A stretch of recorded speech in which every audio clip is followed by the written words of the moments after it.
In 30 minutes, we will take you through the theme pricing and monetization for SaaS companies. I guess you all are quite familiar with the webinars after this half year. And of course, we will also run some polls.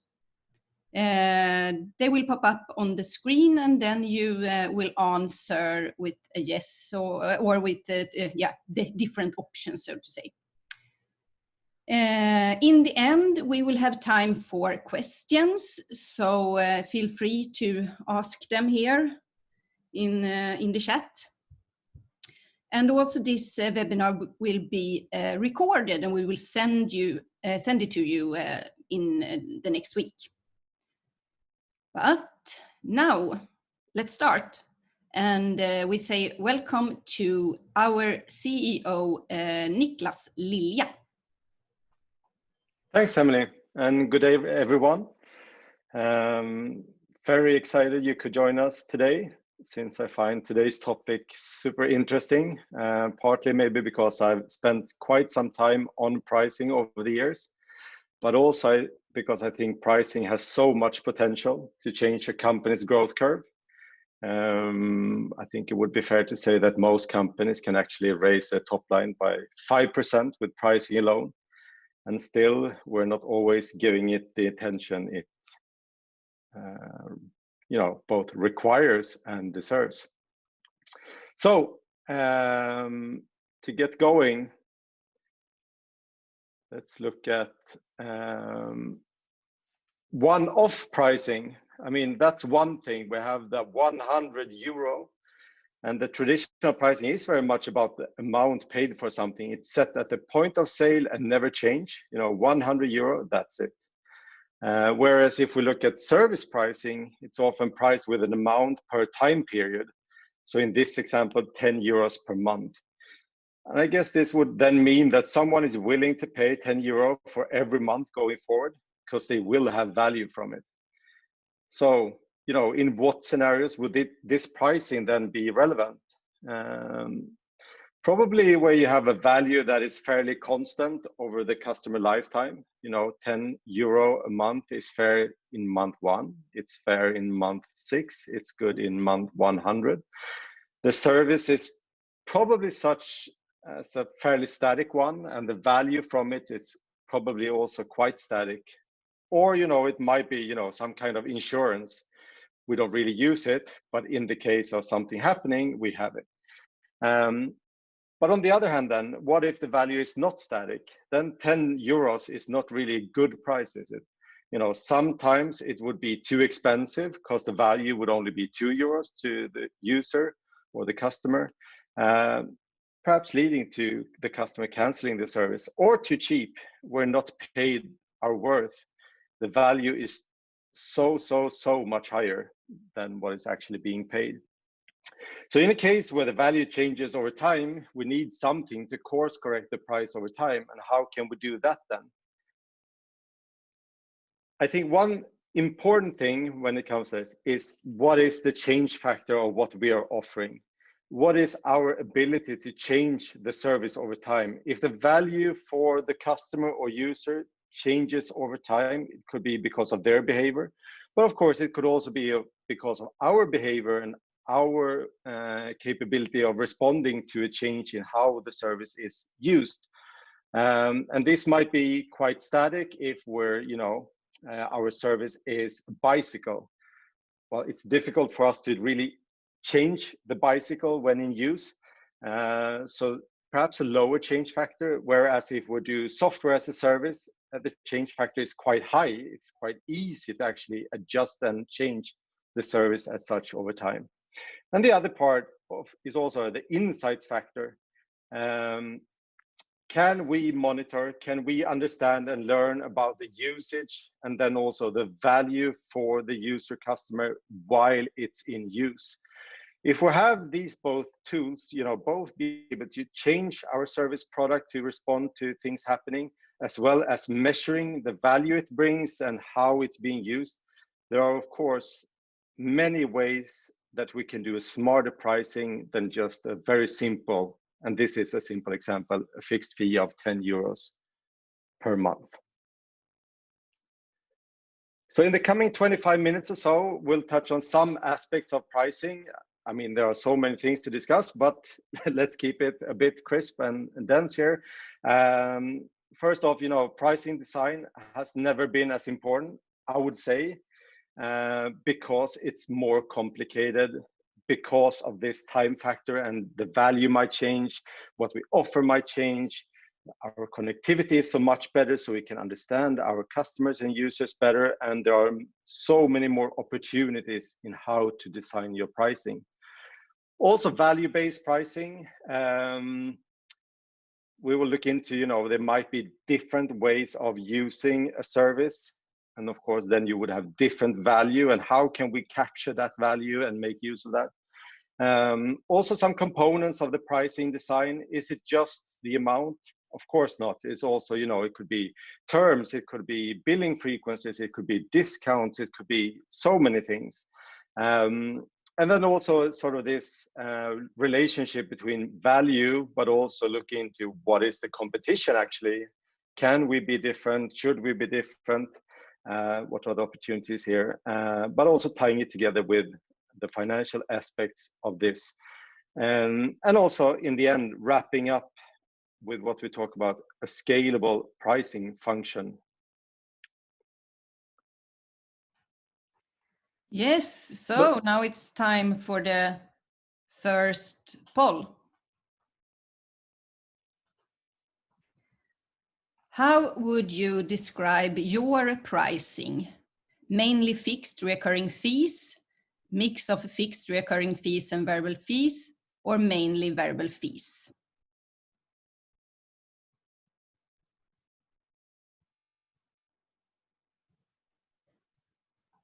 So now we will end the votation. So if you haven't voted, vote now.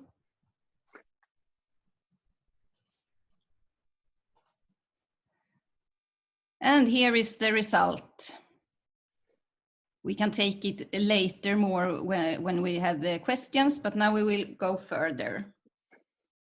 Yeah, so we can definitely say now that there is a mix in responses, the majority leading to mainly fixed recurring fees, but some of you are also introducing variable fees, and a few of you also have mainly variable fees. So that's great, and something to continue with as we go along.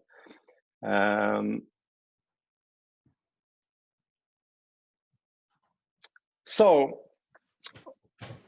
I would like to talk about pricing design rather than pricing, because pricing sounds very much like what is the amount. As we talked about, we have this time factor to really consider. And looking at this example on screen, it's based on, on the x-axis, you have 10 periods, let's say 10 years. We start off by spending 150 on acquiring a customer. So that's our investment. And then we start getting 100 recurring every year going forward for 10 years. So that leaves us with 850 in this very, very simple example. But what then if we would, by mere pricing design, we could ensure a 5% growth per period. That's the yellow line, ending up at, an additional 30%, or, 10% annual growth, giving us 70% extra after 10 years. That's, of course, a very desirable scenario. And what I think is that it's interesting here that the effects of these two growth lines, both the yellow and the turquoise, is that they are rarely they're not almost not visible, until year 5 or year 6, right? So the first 4 years, if we don't have the right perspective, it's quite easy to dismiss this as not relevant. But as we can see, if we take, perspective on the long term, we really see the importance of, how can we design not only for now, not only to acquire the next customer, but really designing for the entire customer lifetime. So if we can design our pricing to align with a growing value for our customers, we can achieve some impressive organic growth, not only requiring new customers, new deals all the time. But of course, I think it's also important to talk about sort of what market are we on. In this example, we can see on the right, we have a typical like long tail segment where you would have high velocity, high volume transactions. Think like Netflix or Spotify. However, you know, it's like 100% standard. Everyone's treated the same. It's self-service, it's online, it's credit card payment. So we're really talking about the market optimization.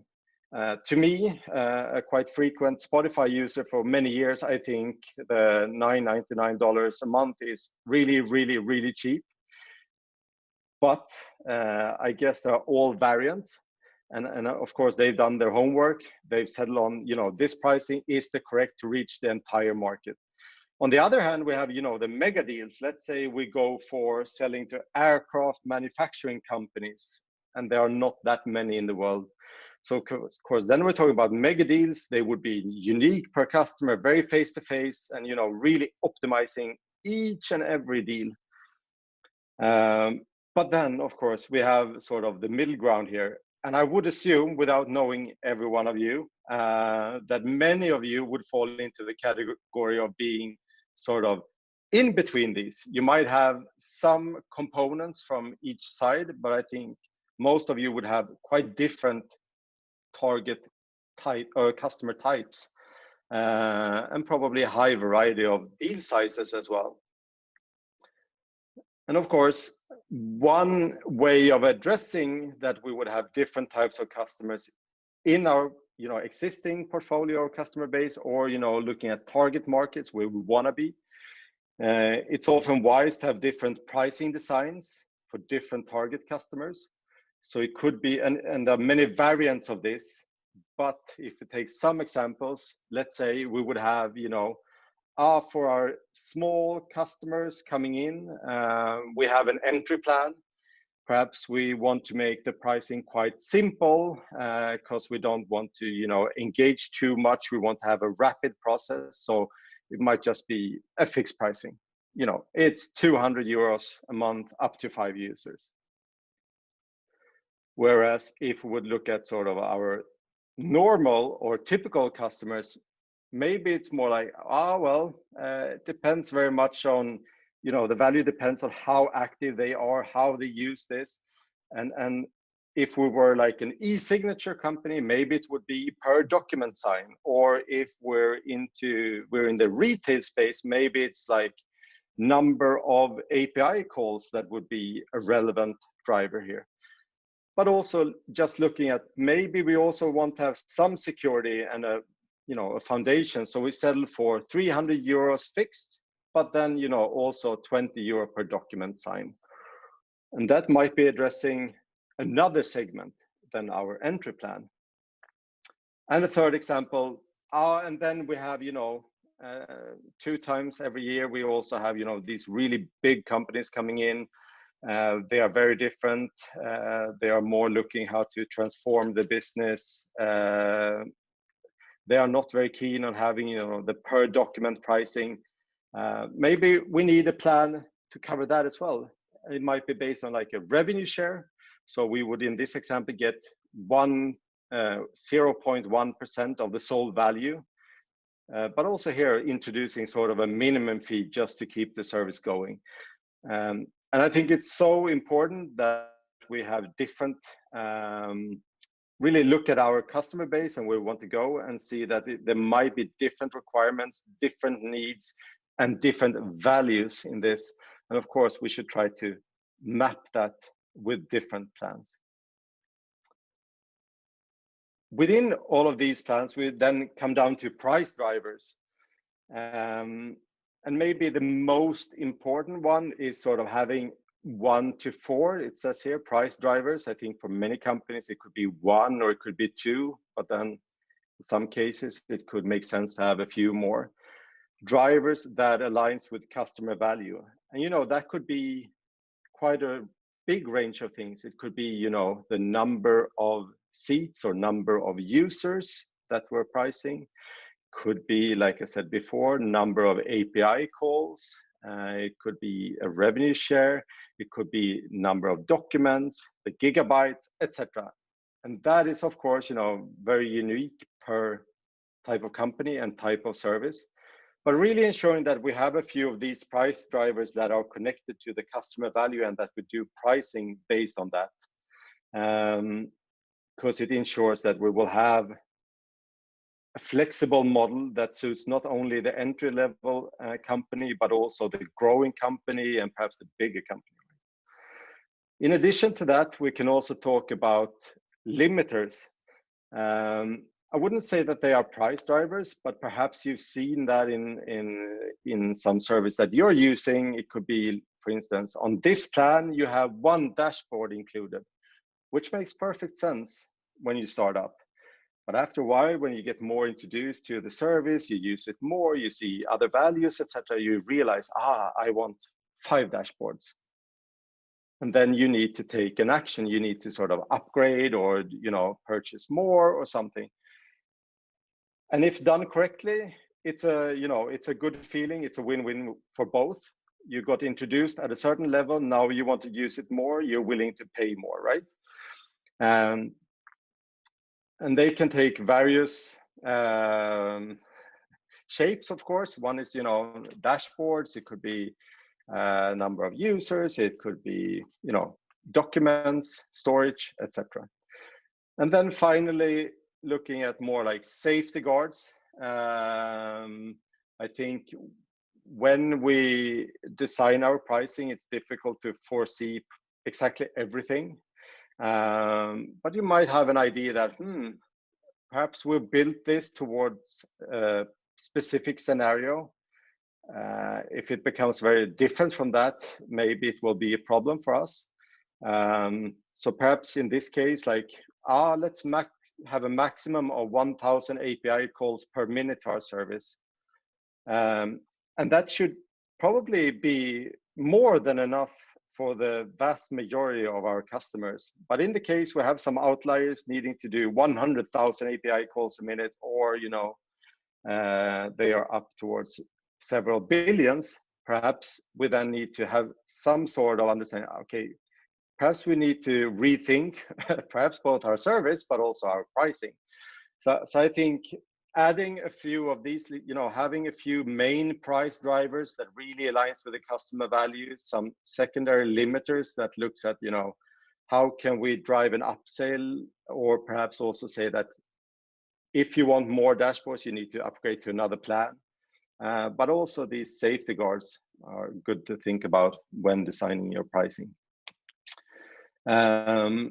And just in general, when it comes to general price strategies, I think long gone are the days of cost plus pricing, where you would take your cost and add on 5%.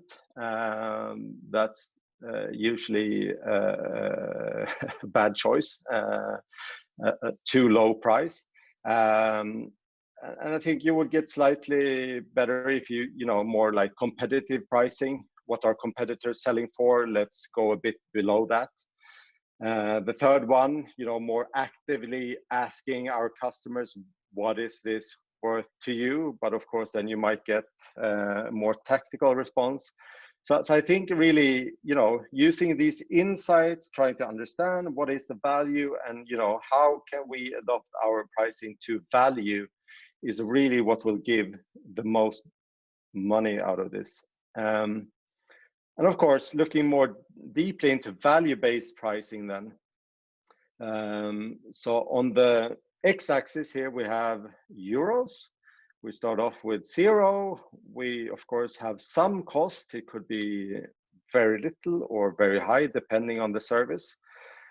And if we then can sort of see, okay, here is the value, our price should be somewhere here in the middle. If we take all the value, there's no margin left for the customer. It doesn't make sense. So how can we position ourselves just between sort of the cost level and the value for the customer in a way that, it's fair for both parties, and something that will, be a good foundation for quite a long-lasting customer relationship as well. We want that to make use of our service-based pricing per month or per year, right? So having identified that, we could get more into the nitty-gritty details of, you know, how to actually, you know, design this from a more of a charge and price model perspective. And I think if we are in B2B, if we have a situation where we're not only mass market, we're not only online, or at least we don't want to be only in one spot, then we will have a situation where we need to think about what kind of charges can we use, what kind of price models can we use, and then sort of find a good mix to meet the value that we propose to our customers. So one way of looking at this is, you know, the type of charges. They could be one-offs, you know, typical like setup fees, 1,000 euro, that's it. Or it could be the recurring type. Okay, it's 1,000 euro a month. You know, that could be for 10 users or 100 users, but it's still something recurring, something that we know, something that is contracted, fairly stable.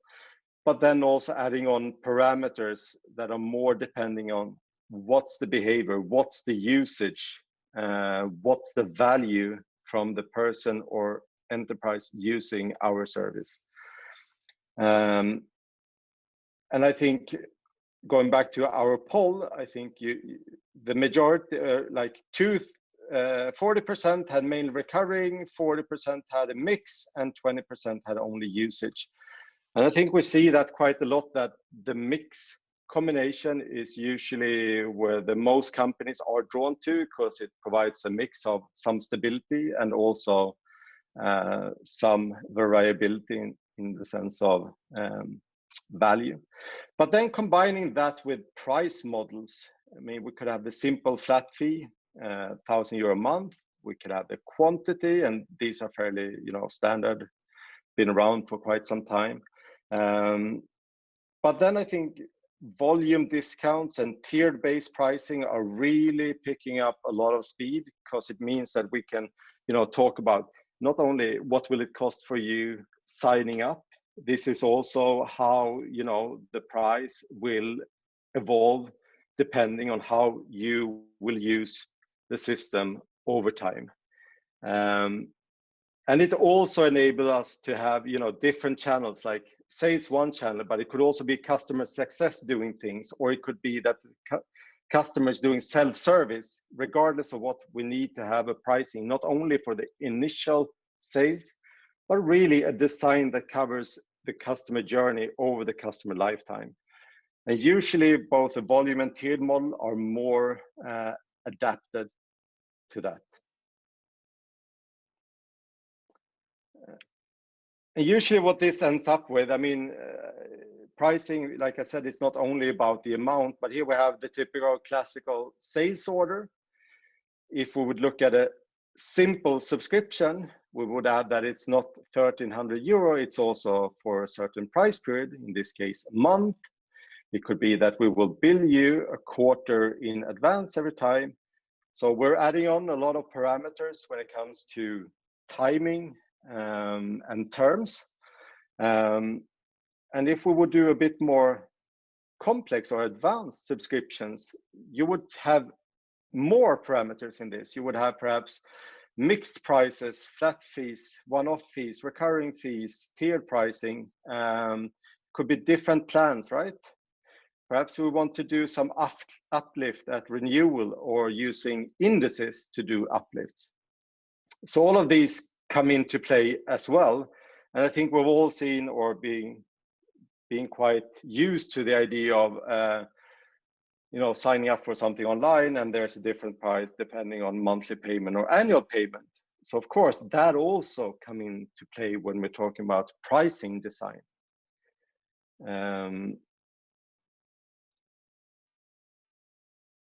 So I think sort of really using the customer value, digging into that, try to understand that, making sure we have the insights that we need, making sure we have the processes to actually adapt our service over time.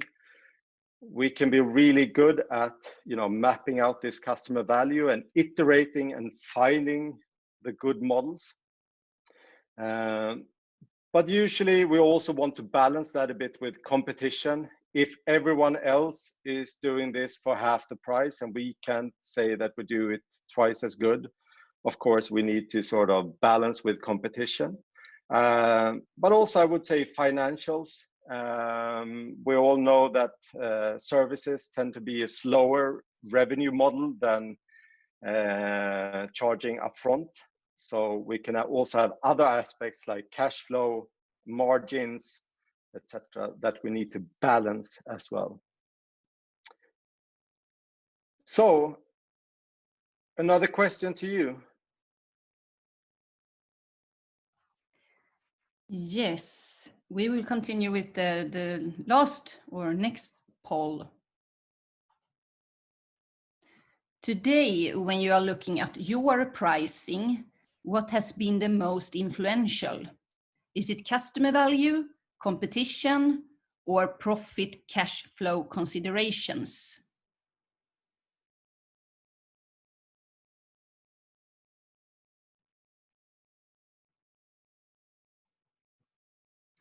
Okay, we will end the poll and share the results. I think that was a more difficult question. It took some longer time to think. But it definitely looks that many of you are really looking into the customer value and having that as a main driver. That's great. Let's continue then with the last piece here. The scalable pricing function.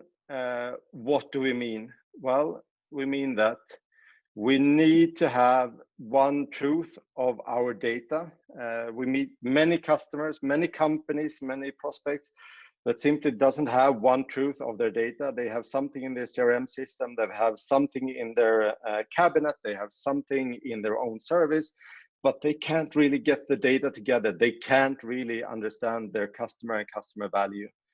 So really having one truth and understanding, that is crucial as input for the scalable pricing function. Access to both contract data and usage data. It's really when we map these two together, we can see, are we doing the right thing right now or not? And also ensuring we have enough details in the data. You had numerous examples of, it could be seat-based pricing, it could be tier-based pricing. But if we, in the end, only have a record of an invoice line or a charge line on a credit card that says subscription fee 100 euro, we can't really do much with it. So really ensuring what exactly are we charging for? What exactly are our customers paying for as well? And I think pricing really, if it's not already, I think it should be part of the business design. Having a pricing design and one truth of data means that we can really, design something, we can implement it, we can analyze it and adjust it, and not only one time, but continuously. If we have that, and we have that flexibility, and we have that logic, we are really well positioned to, do initiatives around growth, perhaps adding another sales channels. Like we typically do direct sales, but we can open up online sales and an in-app self-service for some customers. But if we don't have that data, if we don't have the one truth, if we don't have this logic, this is very difficult and we'll spend so much time that goes to waste. Same thing for operations. Can we be quicker, leaner in provisioning our service, supporting our customers, and not doing that by only manual labor, but actually using the data we have? We can, of course, get better margins in what we do, perhaps open up new segments because we are so lean as well. And thirdly, also financials. Just doing forecasts in a subscription and service world is really difficult, especially if you're in B2B and it's a bit more complex.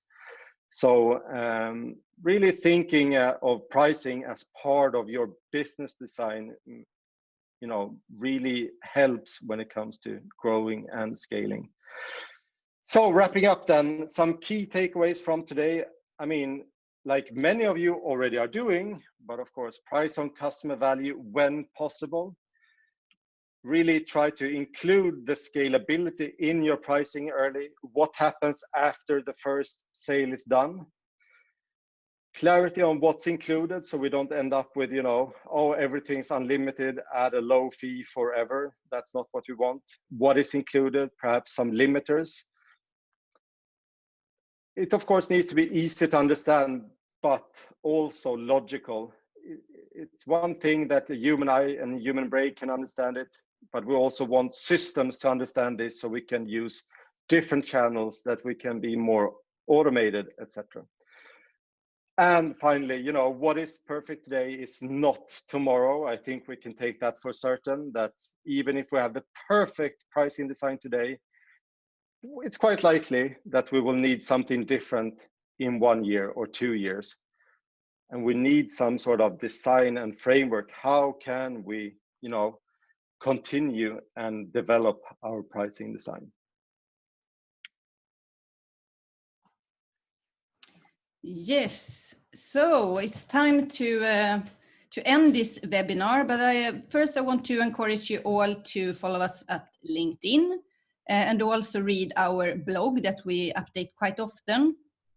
And Younium is a company founded in Sweden, but as you can see from the map here, we are operating now in several countries in the world and growing, which is really fun to see. Please reach out to us if you have any questions, Niklas or me. And also now in the chat, I will post a link. So if you wish to book a meeting or a call with one of our experts, you can click the link in the chat and then they will take care of you. So as it is already 1:30, we will end the webinar, but if you have any questions, please ask them in the chat and we will take them now if you have time to stay for that. So write questions if you wish. Okay, we have one question here. What about the connectors? Do we integrate Younium with other systems? Definitely. We're part of an ecosystem, so we have CRM connectors. We have quite a few connectors to financial systems, both bigger ones and smaller ones, also payment gateways, and of course we also have a very modern API to, you know, set up other connections with other systems such as your own, of course. Let's see. Yes. And what about where do you operate? You said you were founded in Sweden, but where do you have customers? We have customers in the Nordics, also in Europe as well, and we also have in the US, but then mainly subsidiaries to European customers. So we've started our European expansion. We're not in on all continents, but definitely Europe and the US. We have a question about SAP. Do you have connections to SAP? I would say we have knowledge of SAP, but not a ready connector. It's not always that one type of connector would fit all SAP versions and all SAP installations either. But please contact us and we can have a discussion about SAP connections as well. Definitely. Okay, do we have any other questions here or? No more questions. So then, thank you very much for taking the time to be here with us today. And in a week or so, you will get an email with the recorded webinar that you can share also with colleagues or other people interested in us. Also, we will, of course, invite you to more webinars. And please feel free to book a time with one of our experts through the link here in the channel. Okay, then bye-bye. Thanks. Bye-bye.